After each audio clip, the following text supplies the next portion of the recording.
Welcome to Good Morning Hospitality, your one-stop shop for the latest news, noteworthy trends, and thought-provoking discussions across the industry. From hotels and short-term rentals to all things travel and hospitality, you'll find each episode equips you with the information that you need to start your week. Join us on Good Morning Hospitality every Monday, wherever you get your podcasts.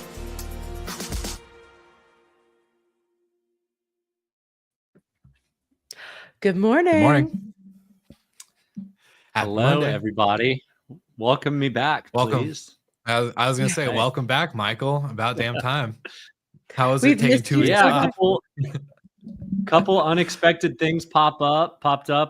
Shout out to Tim Rizzolio with last minute tickets to the national championships. I had to get up to Atlanta 2 weeks ago, and then 2 weeks ago, and then we got hit with the snow and ice. And while I was optimistic I could get out up to Virginia for a site visit of a property we have under contract, I couldn't. So we had to delay the trip, and we did that last week. So I appreciate y'all's flexibility in covering for me.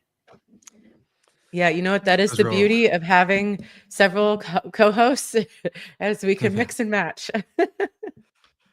Yes, Yep. There are 9 GMH hosts across the whole show. So we could have replaced you in a heartbeat, Michael. No big deal. It's fine.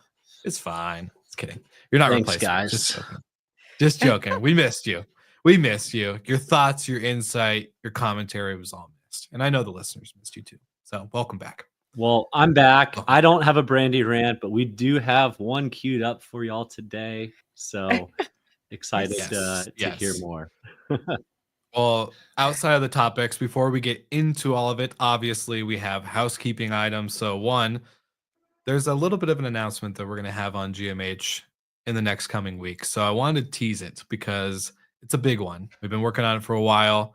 Shout out to 2 people that I'm sure are tuning in, listening, waiting for us to see if we're going to actually spill the tea, but they're not, or we're not.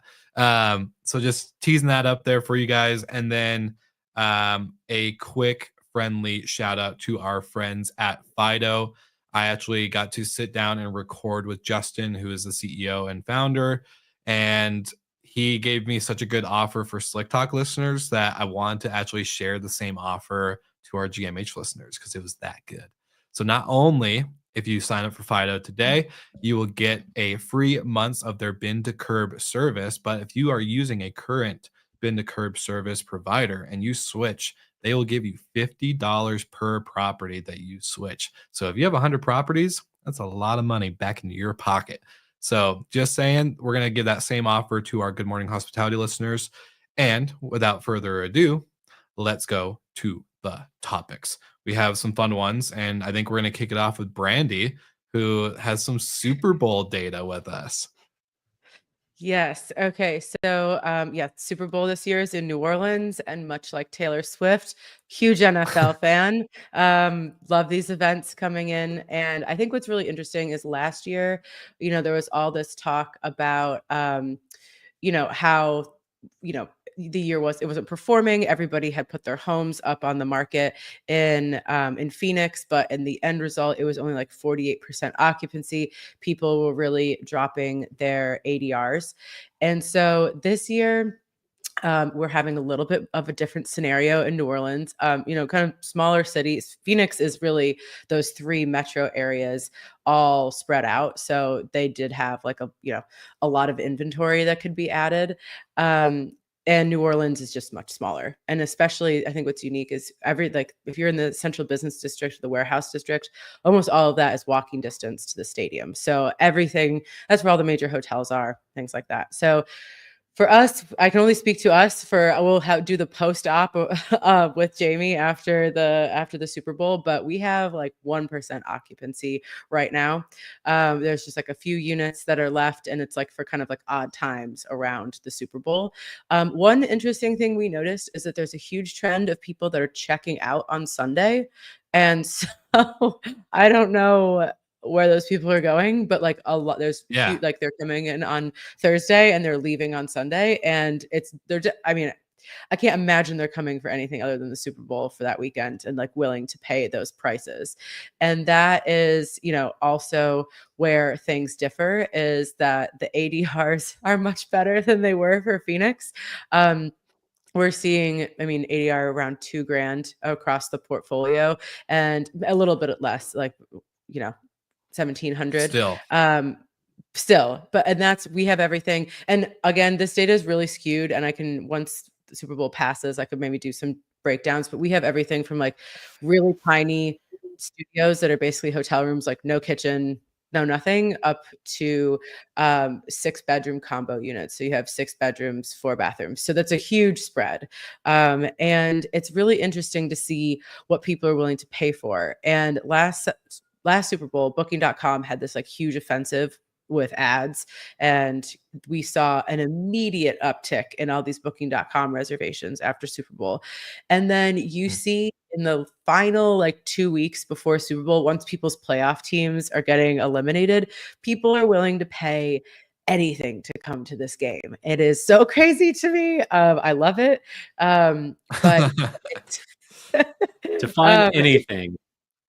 some people are willing to pay, like almost $7,000 for 2 nights in a studio.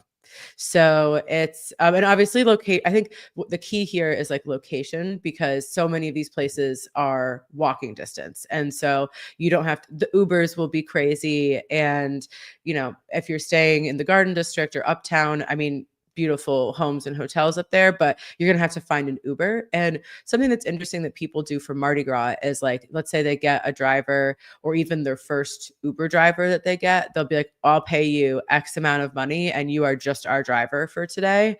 And so if you're going to the Super Bowl, I would suggest maybe and you're not walking distance, I would suggest doing something like that. Are you suggesting disintermediating Will's favorite business on earth? I am. I'm saying you should. I'm trying to cut Uber out. Also make sure that you can get the Uber. Make sure that you're basically paying this guy to sit around and wait for you to like hop from place to place. Just a pro tip that someone told me, just from spending time in New Orleans. So, well, if I'm an Uber driver that heard Dara's comments recently about what he expects to be the next decade, which is, autonomous drivers and driverless cars or autonomous cars, driverless cars, etc. So yeah, get that money if you're an Uber driver. Someone's going to pay you for a day. Cut out the middleman and take that money. You might be, but like they were saying, people were telling me, oh, you can get like people pay $150 to $250 during Mardi Gras, but Super Bowl money is like different money. It's not Mardi Gras money. It is like it's FU money, basically. Yeah, it's like it's just like it doesn't matter what the cost is. So if you are an Uber driver listening to this, go way higher. Find that there's definitely a higher willingness to pay. But I compared this. Oh, sorry. Go ahead. Yeah, I was gonna say I don't know if you have the number in front of it, but what's like year-over-year percent look like? So it's it's interesting because this time last year, Mardi Gras last year was on February 13th. So Mardi Gras is really late this year. It's in March, which is just like it's really interesting when you're trying to do year over year planning. So we're actually not down, like the change isn't too crazy. The change in revenue, it's, more than double the revenue for the weekend, but it was incredibly high occupancy, over 80%, because it's the weekend right before Mardi Gras. So everybody's coming in. So usually this time of year is like the high season for New Orleans, but because Mardi Gras is like this moving target, you never know. It's not like apples to apples each year with whatever weekend or week that's going to be in. But I will say the ADR differences are crazy, because the ADR normally for that period is like 460-ish again. And this is like a wide range of products. So, but still it's chunky. And what is very it now? chunky. And now it's like almost 2,000, like 1,700. So, jeez. Yeah, that'll help juice the quarter and probably the year. Yeah. Oh yeah, for sure. This is like we had Taylor Swift in October, and what's interesting about cities like New Orleans, like when we had Taylor Swift in Miami, there was a bump, but not like it wasn't month making by any means. But when you have a city like New Orleans, where like when an event comes in like this, it is like totally all encompassing, that's like, it lifts, everybody is making so much money in the city this week. For sure. Nice. And the kind of crazy thing is, I think, is that this does go into a bigger trend, right? And I've seen Skiff come out with this with their mega trends report at the beginning of this year in January, and a few others talking about like experiential travel. And I think even just event travel, right? Like the Taylor Swift boom was kind of a big sign of how much people were really willing to spend. And I think it's a good sign that people are willing to kind of have this FU money experience with Super Bowl or Taylor Swift or their favorite, whatever, like F1 for me. That was my experience where I kind of, overindulge in the spending due to the experience around it. And I think it shows like, I don't know, a good consumer behavior where we're not going towards things, we're going towards experiences and moments. And I think that's a better shift in the consumer spending, at least in America. Versus going for like the Louis Vuitton bags or going for the little things that are not going to provide that type of memorable experience. It's just going to give you like a little bit of a spending rush. So that's my one comment on there. I think like the event or experiential travel is really positive to see, especially going into this next year under new government and all this other stuff. So yeah, really exciting to see. Yeah, for a lot of people, the Super Bowl is a once in a lifetime thing. For Chiefs fans, it's definitely not. Those bastards. The Bills, I just couldn't, as an upstate New York girly, like grew up watching the Bills lose constantly, and just for them to keep getting so close, it's brutal. You win some, you lose some. And yeah, just to highlight one more time, Brandy mentioned it, but the difference between this year and Phoenix Scottsdale is pretty massive. Many people missed out on bookings. They tried to jump in too late, price too high. But it's the story of basically 2024. Supply outpaces demand. Even though demand grew, supply grew faster.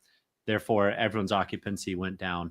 But in New Orleans, smaller city, tighter regulations, limited supply, outsized ADRs. So kudos. Yeah. And so it's also, it's really, when you're trying to sell for these events, it's also interesting. You don't want to like hold out for too long on the hopes that you might get it's really an interesting kind of yield management study.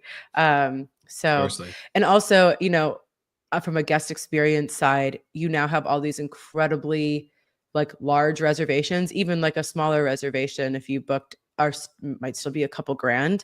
And, people come in with these expectations that they're going to like, I paid, this many thousands of dollars. Like I want my early check-in or my late checkout. It's like literally everybody paid that much. So you're all like, and we all like, we have more, there's no early check-ins, there's no late checkouts because there are so many back-to-back, like everything is back-to-back on all sides of this. It's crazy.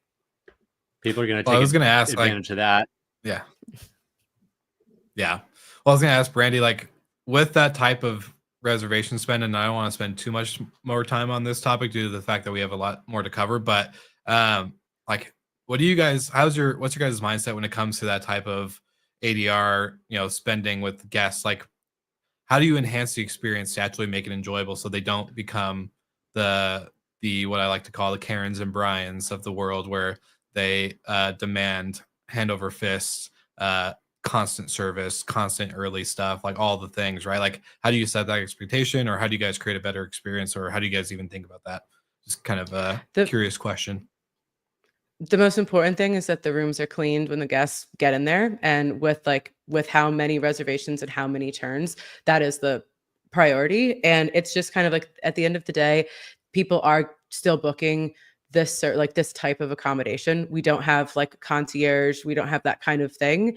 And there's simply like, if people are expecting comped late check-in or early check-in and late checkout, there's simply the fact that like it's not possible because there are reservations coming in.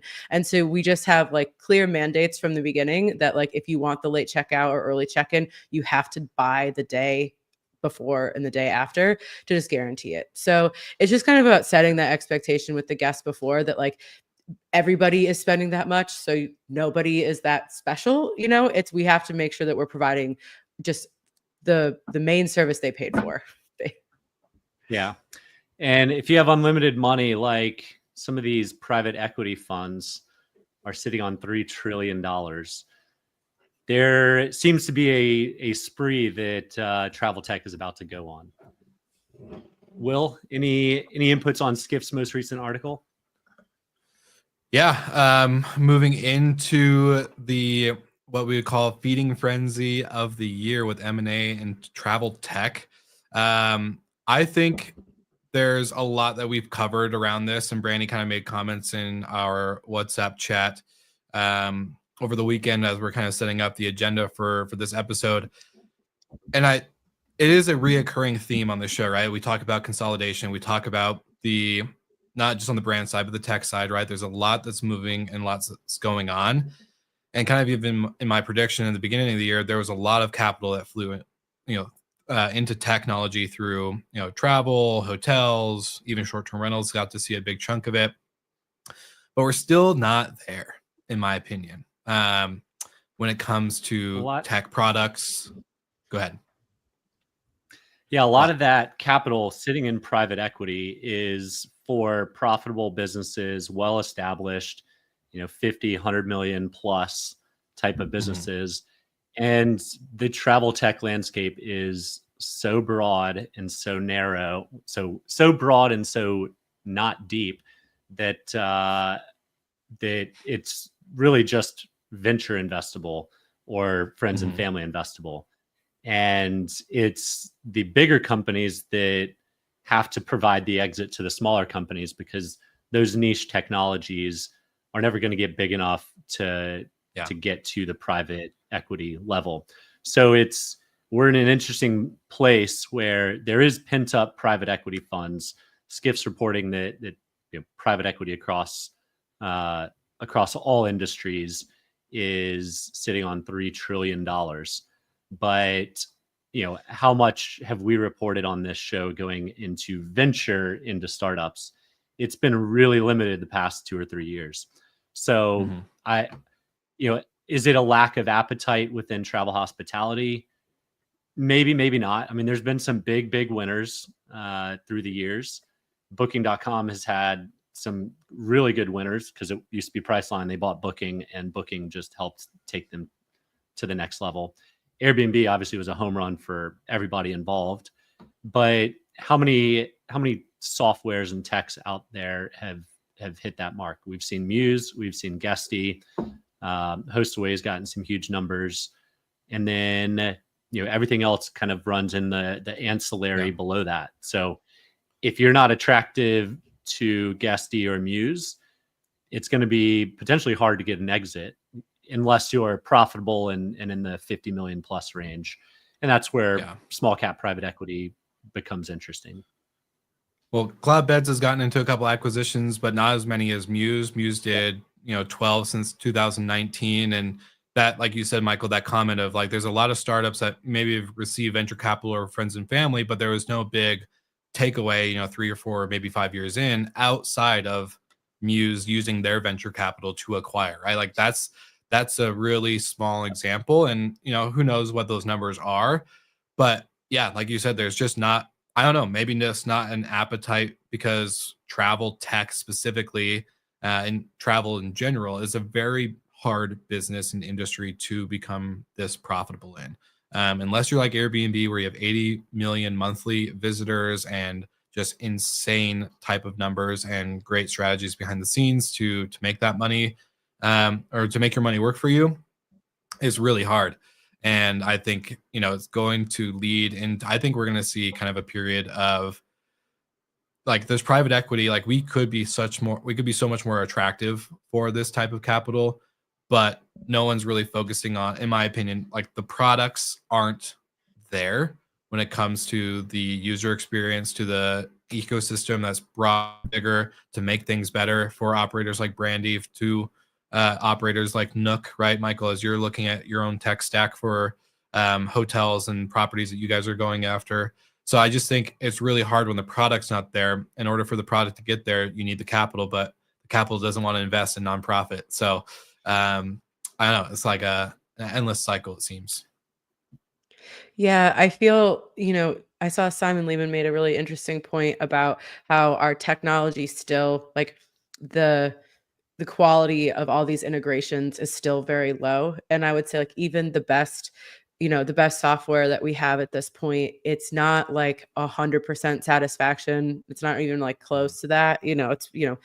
Some of the one, some of the best tech in our industry has received a lot of money, but we still have all of these. As a larger operator, you're still cobbling together kind of like the best of each system that you can find, and they might work together. They all claim to have these integrations, but then this seamless flow between all of them doesn't exist. You still have to create all of these like manual back end workarounds that your team has to do. Mhm. And so you're right, we really haven't reached. And to your point, like, you need money to like, if there's a lot of tech work that goes, like the technical kind of debt that goes into improving these products. But it's frustrating. I am for us as a consumer, but then I am for these companies who are trying to raise money. It's also very frustrating. Like, we're not of these like, we can't get to where you want us to be without your help. Yeah. So Yeah. I think to this point, like, it takes you have to have the right partner, the right investor. So the big blue chip firms that might have gone for like an Airbnb raise or something like that is not the investor profile, I'm assuming, for these smaller companies. And I think it's just kind of like dating. You just have to go out and try, and like eventually you'll find the right match. Don't remind me about dating. Enough of that. No, I was gonna say, like, one of these things too about the companies though, like a lot of these products aren't standalone products, or they shouldn't be, right? Like, they're more of a feature. The reason why Muse has acquired so many of these companies is because they're a good feature ad, and obviously they're gaining users and some more capital and revenue streams. But like, at the end of the day, it's just an easier way for them to add features. A lot of these tech companies should not be standalone products. So that's kind of my big takeaway too, is that we've created a huge ecosystem of stuff that shouldn't be standalone. It should be very much more consolidated. I'll But yeah, I'll Michael, push go ahead. back on that. I'll caveat that a little bit. The way big companies add features is by buying small companies. The problem is when those small companies raise venture capital, then their valuation becomes, or expectation from their investors becomes, way too high to then be acquired by the big behemoth in the space. And I think that's a lot of where we are right now in travel hospitality. Is so many of those feature products, those point solutions, got venture funding, but can't live up to the valuation. And so the investors aren't willing to sell it at 10 million when the valuation was 50 million. And Yeah. we're just kind of at a stalemate. So they have to innovate their way out of it, add more features to their point feature, basically, and figure out a way to get to a realistic $50 million, then sell to a small cap private equity fund that's just going to kind of juice it another 20% and sell it And 5 years then- later. Yeah. Sell it for scraps. Yeah. Well, they'll sell it for a profit, but it'll be a shell of what it once was.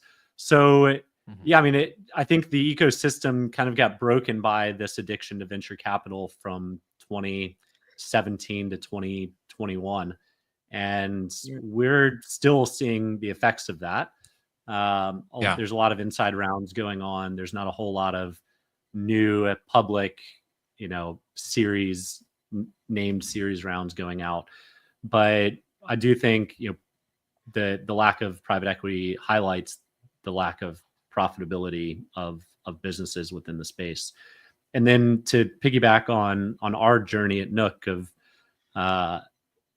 looking at all the different technologies out there, the Nook product that we're developing is kind of a hotel and kind of a community of vacation rentals.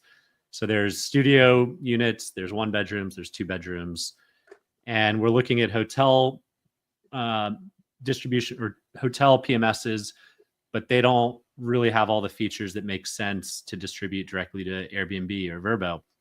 And then we look at the vacation rental ones, and they don't have all the features that Like I looked at one, I won't name it, but it doesn't even have like hotel as a property type to then distribute to Booking or Airbnb or whoever, Expedia. So how some of these big players don't have some of the basic features to bleed into the other markets, I don't get. But that's and then how all the softwares fold into it is just a giant jigsaw puzzle. And I know you've been through it 3 or 4 times, Brandy, but you might have a point solution that you absolutely love, and you have a PMS that you really like, but guess what? Those two don't talk. Or you have a Yeah. PMS that you love, but they don't have a direct two-way integration to Airbnb, and now you have to go through a third-party channel manager, and that's more costs layered into the cycle. So Yeah, and you know something, like a year ago when we were talking about, or you know, in the last couple of years, it's been like, do you buy the all-in-one package and like kind of have less choice, but everything is going to work together? That's like in your PMS, and I think Guesty is really leading the charge on like adding all these new products, or are you kind of like assembling your own and creating your own perfect tech stack? And I have always been in favor, if you are an enterprise client, of building the tech stack that really works for you, and I still maintain that, with the caveat of like, as like the if Guesty continues to improve on their products and they can do it better than that solution that I'm using, I will 100% jump, because it just makes things work. Like the seamlessness of working together is so, like, it just reduces so many other friction points throughout the experience. And but you know, I think you see a lot of these other smaller kind of feature companies becoming one and the same. Like someone was checking and just doing check-in instructions or just doing locks, but then now they're doing both of those things and they're adding task man. Like they're all just becoming different versions of the same company. 100%. Yeah, all really good points, and it is a little chaotic. I think there's just a lot going into it, and you have to become now this like professional of tech in some shape or form just to operate a simple short-term rental or a urban property or hotel. So it's going to be really interesting to see what happens this year. I would love to see some private equity come into the space versus venture capital, but you know, Michael, I think you summed it up perfectly that we're still seeing the effect of what you said, 2017 to 2021. So yeah, it's gonna be really interesting to watch. And the last story of the day is Inspirato kind of shaking things up and getting into property management. So Michael is the one that brought this up in our group chat. So why don't you share some insights on what you think? well, a couple things happening at one time. Luxury is a very hot space within the segment. It's the only space that's grown, that's been profitable, that hasn't taken losses on ADRs or occupancy. And then Inspirato did the SPAC IPO like Sonder, about the same time as Sonder and Vacasa. And you know, if your peers that in travel that went public the same time as you, or Sonder and Vacasa, you don't have two shining stars to kind of peg yourself against. So it makes a lot of sense to try and find other avenues. They already have kind of this web of super high-end homes globally, as part of their vacation membership. But you know, adding and monetizing management fees on top of that makes sense. I don't know how, as we've seen from any global operator, it's going to be hard to manage vacation homes worldwide without any specific depth in markets. So maybe Inspirato uses some of their cash to go buy really good high-end local management companies and goes deep in certain markets. But I think it's going to be a big uphill battle if they're going to try and go global and manage these properties. Density is the way. There's a reason why Roami's only in Miami and New Orleans, right? Mm-hmm. Yeah. But density. They do. I will say, I was looking at the Inspirato website earlier, and they have some baller homes. So it's at least there's that. Luxury can be profitable, and I don't know their commission rate. I mean, if they're doing high-end homes and taking 35%, then it's going to be hard to mess up, but you can still mess up. So good luck to them. Good luck to all those in the luxury space. This might be an exit for you, an exit opportunity. But this kind of goes back to the travel hospitality space. In my mind, is a really tight-knit group. But there's outliers. There's people that you don't want to hang out with, or you don't respect, or you don't like. But if you have this mindset of zero sum or scorched earth, you're not going to get terribly far in the space, because you're going to run into a time that you want to sell or that you want to buy somebody. And if you don't have a good reputation that goes along with it, you're going to be stuck kind of on an island by yourself. So be involved in the industry, be involved in the community. It's a great community. 95% of people are awesome. And those 5% on the island by themselves can shove it. Yeah, be in their own echo chambers. Yeah, really good stuff. I have nothing really to add outside of that. What do you got, Brandy? Oh yeah, I was just wanting to, that kind of separate from Inspirato, but I had my like crazy guest incident of the week that I mentioned to you guys. Let's go, We've Brandy had rant. like a real couple months of guests just like doing serious damage to properties, whether it was floods, fires. I mean, it's just been a whole gamut of stuff that makes me go crazy. But the one that was just so petty was someone cut all of the cords to every single appliance when they checked out of a unit this weekend, just like with the scissors. And it's just like, why? And it's all easy. Like, it's also like we can get a new coffee maker, toaster, just go through and replace it all. But like, that's just like another headache. And yeah, don't do that. Don't do that. I've heard of some crazy not do things, that. but I've never heard of scissors to all the appliances. That's pretty wild. And like, they didn't have it. Yeah. We looked back through their stay, like nothing of note, like just kind of checked in, checked out. And then on the way out, just snip, snip, snip. And Do they do it to like the stove and all, like the no, microwave not like appliance, or the just big, like the countertop appliances, the TV, Okay. that kind of thing. No, if they Okay. had taken the all the stove out, replaceable thing? yeah, I would have been pissed. Yeah, I was like, man, they pulled it. Like, they really, really were upset if they pulled the stove out to cut the cord and do all that stuff. And as Paul says right here, this is why we can't have nice things. Preach. So totally agree. Totally agree, Paul. Well, lovely episode. Before we wrap up, what do you guys got going on this week? Anything fun, exciting, notable? Just etc.? helping the NOLA team prep for Super Bowl, just keeping everybody calm. Working on entitlements with the local county. So add that. Look at you getting involved. Nice. Love that. To the bingo board I didn't foresee. Lovely. Well, good stuff.